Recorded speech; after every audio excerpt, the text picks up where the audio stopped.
I'm sick to my stomach. 17 people lost their lives. 12 people within the building. 2 people lost their lives in the hospital. There are people that are still undergoing surgery. I was coming from lunch and I was in the classroom, I was sitting down and all I heard was pop, pop, pop. And they all made us run to Westglades, and when they were prepared, we have drills for that, right? It was at least 7 shots, and then after I heard the shots, I was leaving, and when I was leaving, I heard like at least 2 more. I believe about an hour after he left Stoneman Douglas. He was a former student of Douglas High School. He got expelled for disciplinary reasons. I don't know the specifics. I think he might have surfaced at Taravella High School. We're still trying to confirm that. And this morning when he woke up, whether he was a student or not, I don't know.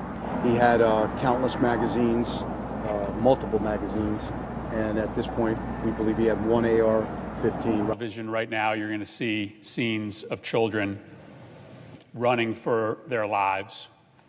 This happens nowhere else other than the United States of America. This epidemic of mass slaughter.